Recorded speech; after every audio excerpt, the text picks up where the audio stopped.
जैसलमेर से इस वक्त की ये खबर मिल रही है। पर्यटक और पार्किंग कर्मचारी में झड़प हुई। सोशल मीडिया पर झड़प का ये वीडियो वायरल हो रहा है। फोर्ड पार्किंग का ये वीडियो बताया जा रहा है। वीडियो में पार्किंग कर्मचारी पर्यटक को धक्के दे रहे हैं।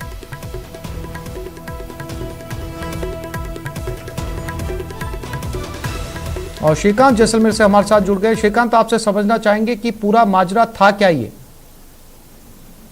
आसिफ, मैं आपको बता दूं, जैसलमेर में इन दिनों लगातार पर्यटक जो है वो परेशान नजर आ रहे हैं, क्योंकि पहले जो है वो गाड़ियां रुकवाना, लपकागिरी और इस बार तो हद हो चुकी है। नगर परिषद द्वारा जो टेंडर किया गया पार्किंग का पूरे शहर का, उसी के चलते पार्किंग के जो कर्मचारी है उनके द्वारा जो है बेवजह परेशान किया जाना, गाड़ी निकालते वक्त फिर से पैसा मांगना, इस तरह की जो रोज वीडियोस, फोटोज और बातें आती रहती है। लेकिन आज तो हद हो चुकी है। पर्यटक के साथ मारपीट की गई, पर्यटक के ड्राइवर को पीटा भी गया।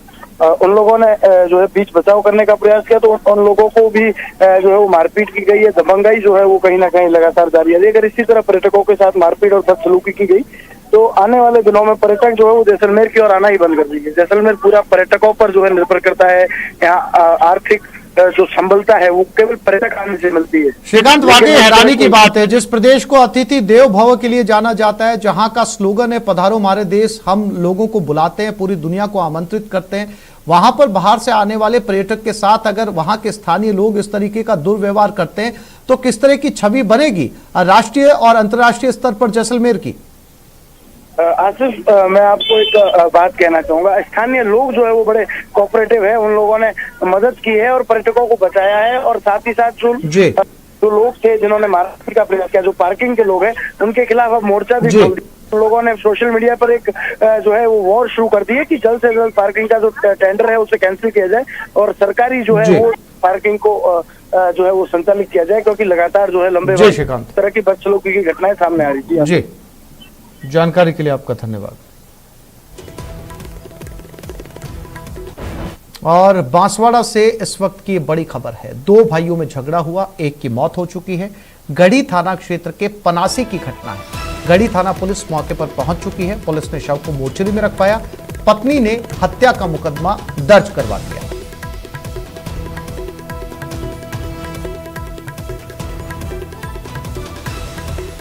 आकाश बांसवाड़ा से हमारे साथ जुड़ गए। आकाश, क्या वजह रही इस झगड़े के पीछे और पुलिस ने जिस पर जो हत्या का आरोपी उसे गिरफ्तार किया? सर, बताना चाहेंगे, पुलिस ने बताया कि कोई पारिवारिक मामले को लेकर दो भाइयों में झगड़ा हुआ था, जिससे भाई ने अपने भाई को लठ से हमला किया था, जिससे उसकी मौके पर ही मौत हो गई थी। और जो भाई है वो अभी फरार है और जो मृतक उसकी पत्नी ने मुकदमा दर्ज कराया है। जी आकाश, जानकारी के लिए आपका धन्यवाद।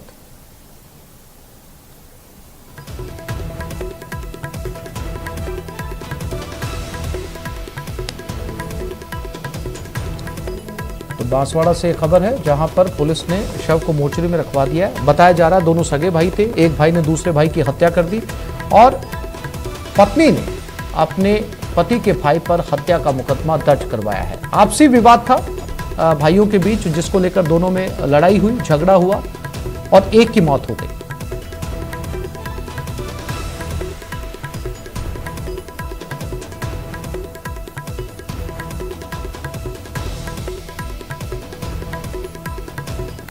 तो बांसवाड़ा में दो भाइयों के बीच में विवाद को लेकर झगड़ा हुआ और ये झगड़ा इस हद तक बढ़ गया कि एक भाई ने दूसरे भाई की जान ली। फिलहाल उस हत्या के आरोपी पर हत्या का मुकदमा दर्ज हो चुका है।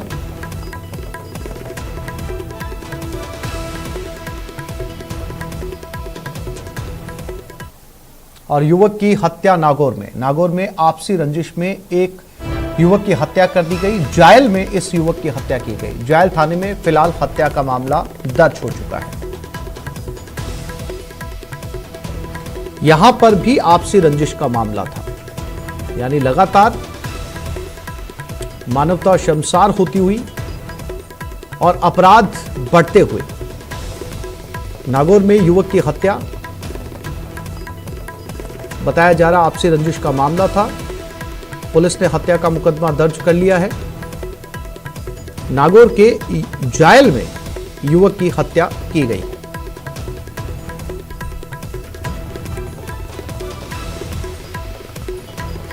महेंद्र नागौर से हमारे साथ जुड़ गए। महेंद्र, क्या इस झगड़े की पृष्ठभूमि थी? किस बात को लेकर झगड़ा हुआ? हत्या के आरोपी क्या अभी भी फरार हैं या पुलिस ने उन्हें गिरफ्तार कर लिया है?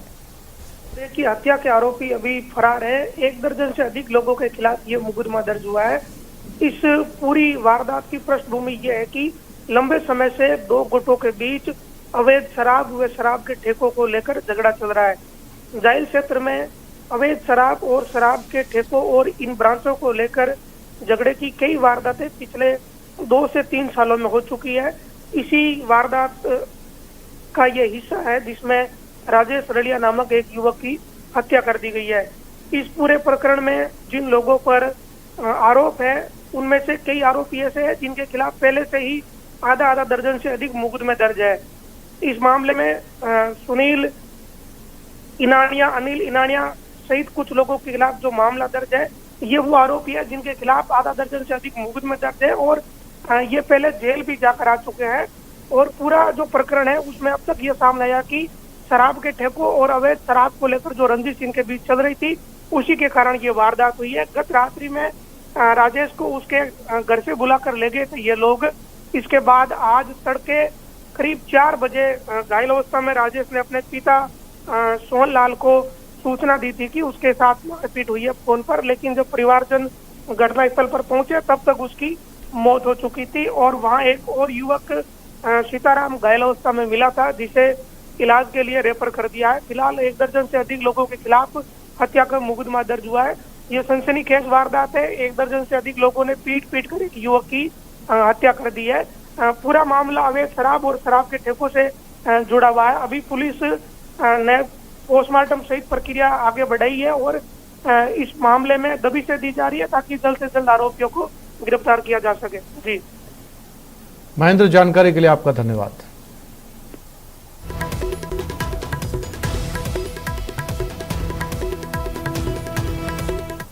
और ये खबर सीकर से। चोरू से अगवा हुए युवक को पुलिस ने मुक्त करवा लिया है। सीकर के नेछवा थाना इलाके में बदमाश पकड़े गए। युवक अरविंद को पुलिस ने बदमाशों से छुड़वा लिया। बदमाशों ने 18 लाख रुपए की फिरौती मांगी थी। ग्रामीणों के सहयोग से बदमाश पकड़े गए। कल शाम को चोरू से इसका अपहरण किया गया था। डोटासरा ने भी ट्वीट करके पुलिस की तारीफ की है। तो ये मामला था चूरू का। चूरू से एक अरविंद नाम के शख्स को लाल घंटाघर के पास से उठाया गया। बताया जा रहा है कि 6 से 7 बदमाश कैंपर में आए थे और इसको कैंपर में उठाकर ले गए। लेकिन आपको याद दिला दे कि अब से कुछ समय पहले या कुछ दिन पहले सीकर में एक बच्चे का अपहरण हुआ था और वो भी गांव वालों की मदद से अपहरणकर्ता पकड़े गए थे झुंझुनू डिस्ट्रिक्ट में। ये केस बिल्कुल उसी केस की याद दिलाता है। इस केस में भी जब अपहरणकर्ता चूरू से अरविंद को लेकर फरार हुए तो सीकर में खेत में किसानों ने इसको धर दबोचा। यानी कि ग्रामीणों की सजगता के चलते ये दूसरी बार है जब अपराधी पकड़े गए हैं या बदमाश पकड़े गए हैं। उसके बाद हालांकि जो 5 या 7 बदमाश थे उसमें से 3 भागने में कामयाब रहे, लेकिन 2 पुलिस के या फिर गांव वालों के हत्थे चढ़ गए और गांव वालों ने उसे पकड़कर पुलिस को सौंप दिया। यहां पर अरविंद को सही सलामत बरामद कर लिया गया है। हालांकि लगातार इस तरह की बातें भी सामने आ रही हैं कि पुराने पैसों के लेन देन का मामला था जिसको लेकर इस शख्स को उठाया गया है, लेकिन एफआईआर में क्या दर्ज करवाया गया है, आरोपियों का बयान क्या है इस पूरे मामले को लेकर, और जिस युवक का अपहरण हुआ था उसका इस पूरे मामले को लेकर क्या कहना है, इस पर अभी पुलिस की जांच जो है वो चल रही है। लेकिन आम आदमी की सजगता का दूसरा उदाहरण सीकर से आया है।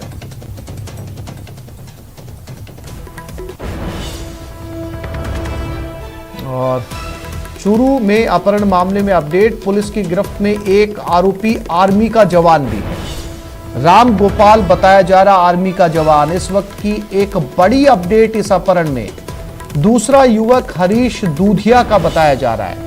यह बड़ी हैरान करने वाली बात है। दोनों को लालचंद लेकर चूरू आया था कि एक आर्मी का जवान भी इस अपहरण में शामिल है। युवक अरविंद के अपहरण का मामला बहुत हैरान करने वाली खबर, जिसमें युवक अरविंद के अपहरण के मामले में एक आर्मी के जवान को भी का भी नाम सामने आया है। यानी इस आर्मी के जवान को भी गिरफ्तार किया गया है और आरोप इस पर यह है कि यह भी अपहरण में शामिल था। दूसरा युवक हरीश दूधिया गांव का बताया जा रहा है।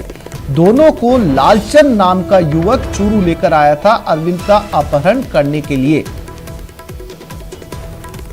तो अभी कई परतें इस केस में जो है वो लगातार खुलती जा रही हैं और जैसे जैसे जांच आगे बढ़ेगी बहुत सारी जानकारियां जो है निकलकर इस केस में सामने आएंगी।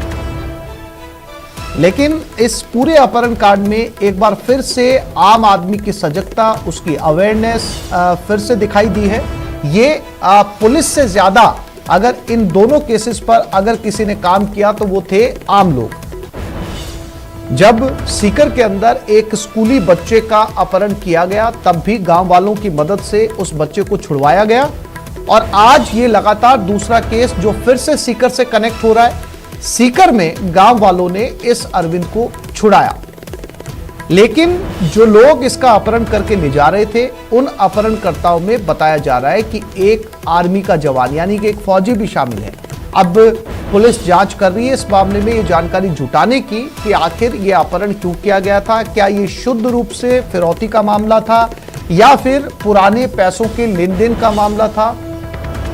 ये जो अरविंद है जो यहाँ पर जिसका अपहरण किया गया था, ये बताया जा रहा है कि दिवाली की छुट्टियों में चूरू आया था, कोलकाता में ये काम करता है। और ये कुछ महत्वपूर्ण सवाल, क्या पुलिस का डर अब शून्य हो चला है? क्योंकि जिस तरीके से लगातार अपहरण और फिरौती की वारदातें बढ़ रही है, ऐसे में सवाल उठना लाजमी है अपहरण की घटनाओं पर प्रशासन ने आंखें क्यों बंद कर रखी हैं। और सबसे बड़ा और महत्वपूर्ण सवाल, आखिर ये सारे गोरखधंधे या अपराध किसके संरक्षण में अपहरण और फिरौती चल रही है। यानी ये समझा जाए कि अगर लगातार अपहरण और अपराध बढ़ रहे हैं तो कहीं ना कहीं पुलिस खामोश है, तो इस खामोशी की वजह क्या है। और प्रशासन ऐसे बड़े अपराधों पर जो आमतौर पर फिल्मों में देखे जाते थे या फिर दूसरे स्टेट से इस तरह के अपराध की खबरें सामने आती थी, राजस्थान जिसे शांत प्रदेश माना जाता है, वहां पर भी इस तरीके के अपराध अब सामने आने लगे हैं। आगे बढ़ते हैं। महिला के साथ मारपीट हुई झुंझुनू में। इस महिला के साथ ससुराल वालों ने मारपीट की। मारपीट का वीडियो सोशल मीडिया पर वायरल हो रहा है। महिला एसपी तक ये महिला गुहार लगा चुकी है। गुड्डा गौड़ जी के बड़की ढाणी की यह घटना बताई जा रही है।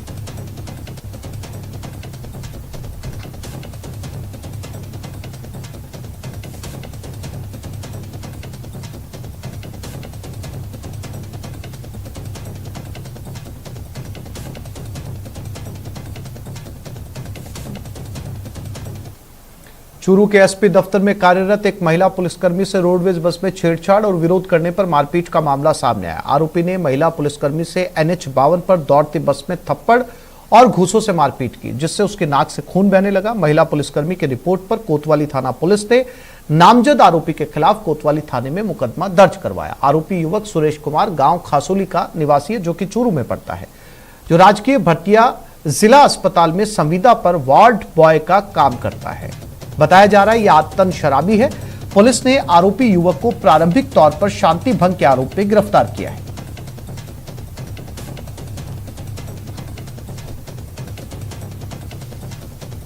ये कोई बस में महिला जा रही थी, उसके साथ अभद्रता कर रहा था, जिसकी सूचना मिली मौके पर पहुंचे वहां पुलिस पर, जिसको समझाइश करी, बावजूद समझाइश के भी वो मरने मारने पर उतारू रहा, जिसको शांति भंग में गिरफ्तार किया गया है।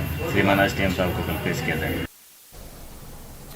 झुंझुनू के बीडीके अस्पताल में दो शराबियों ने जमकर उत्पात मचाया। सूचना पर अस्पताल पहुंची कोतवाली पुलिस ने दोनों शराबियों सुभाष और मुकेश को गिरफ्तार किया। बीडीके अस्पताल में भर्ती एक मरीज के परिजनों के साथ आए दो शराबियों ने चिकित्सा कर्मियों पर मरीज की देखभाल नहीं करने की बात कहते हुए अस्पताल में हंगामा करना शुरू कर दिया। इसके बाद बीडीके अस्पताल प्रशासन की ओर से कोतवाली पुलिस को सूचना दी गई।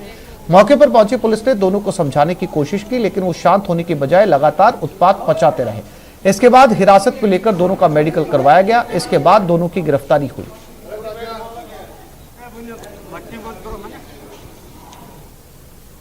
बीडी के अस्पताल से सूचना मिली थी कि 2 व्यक्ति पेशेंट के साथ आए हैं जो अस्पताल में न्यूसेंस करते हैं। हमारी कोई गलती नहीं है। इतला पे यहाँ आए, इनको समझाइश की, लेकिन समझाइश का कोई सही शराब पिए हुए हैं। शराब का मेडिकल में मुआयना कराया था, कोई गलती भी नहीं है। आगे कार्रवाई।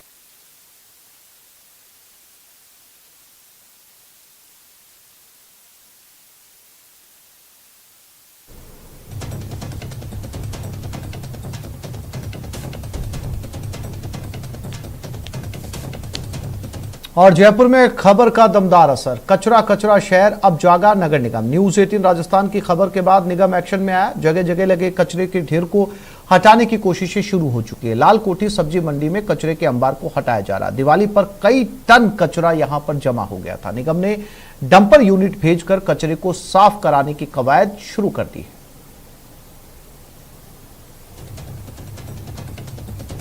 और आपके टेलीविजन स्क्रीन पर ये 2 तस्वीरें, पहली तस्वीर जिसमें डंपर भेजे गए और दूसरी तस्वीर जहां पर इस कचरे का अंबार लगा है। दिवाली के बाद लालकोठी इलाके में सब्जी मंडी के पास ये कचरा इकट्ठा हुआ था। राजधानी की ये तस्वीरें हैं। और आप जैसा कि सब जानते हैं, इस समय डेंगू का प्रकोप चारों तरफ चल रहा है। ऐसे में ये गीला कचरा कई बीमारियों का कारण बन सकता है। और दिवाली के मौके पर यह कचरा यहां पर जमा था। दिवाली के ठीक दूसरे दिन की ये तस्वीरें हैं। लेकिन जब न्यूज 18 राजस्थान ने इस खबर को प्रमुखता से दिखाया, उसके बाद जाकर निगम हरकत में आया है। डंपर यूनिट भेजी गई है इस कचरे को उठवाने के लिए।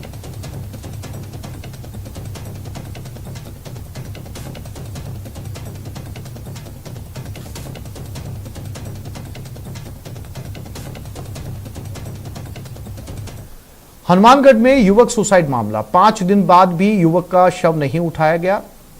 दोषियों की गिरफ्तारी की मांग पर परिजन अड़े हुए हैं। चौथे दिन भी परिजनों का धरना जारी है। जिला चिकित्सालय में धरने पर परिजन बैठे हैं। साहूकारों से तंग आकर इंद्रसेन ने आत्महत्या की थी। सुसाइड नोट में परेशान होने की बात लिखी थी।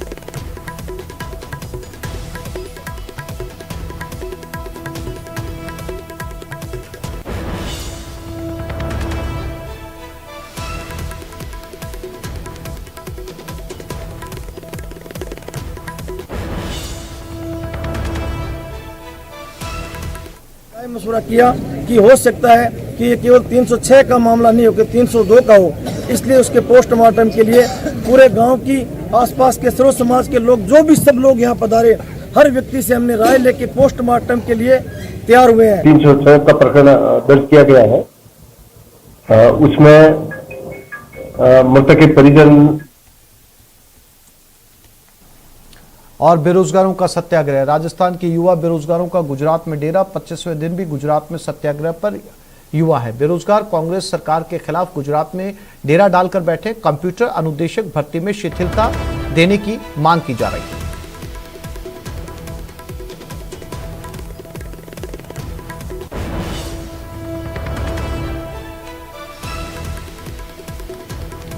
बीकानेर के कपिल सरोवर में मिला महिला का शव। भूतेश्वर महादेव मंदिर के पास ये शव मिला है। पुलिस ने शव को निकाला सरोवर से बाहर। शिनाख्त के बाद पुलिस ने परिजनों को सूचना दे दी है।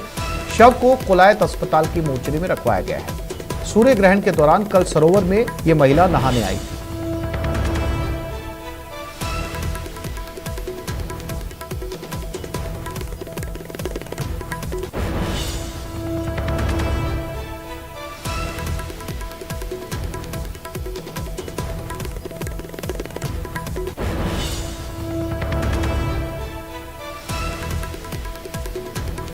रेनवाल कस्बे में स्थित बीएसएनएल दफ्तर में बीती रात चोरों ने लाखों रुपए के सामान पर हाथ साफ कर लिया। चोर यहां से करीब 8 लाख रुपए के बैटरी, कॉपर, डीजल और केबल समेत दूसरा सामान चोरी करके ले गए। बीएसएनएल दफ्तर से सामान चोरी होने के बाद करीब 10 से ज्यादा गांव की दूरसंचार और इंटरनेट सेवा ठप हो गई। सूचना पर पुलिस मौके पर पहुंची और घटनास्थल का मौका मुआयना किया। बताया जा रहा है कि चोर यहां कैंपर गाड़ी से पहुंचे। चोरों के हाथों में लाठियां थी। उन्होंने दफ्तर में भी तोड़फोड़ की है।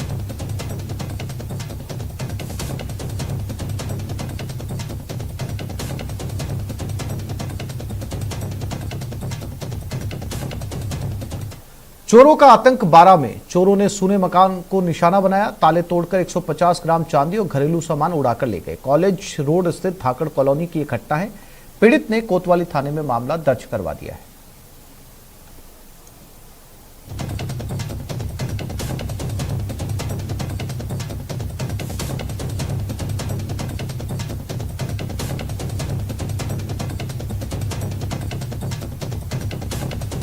एक छोटे से ब्रेक के लिए रुक रहे हैं, जल्द लौटेंगे।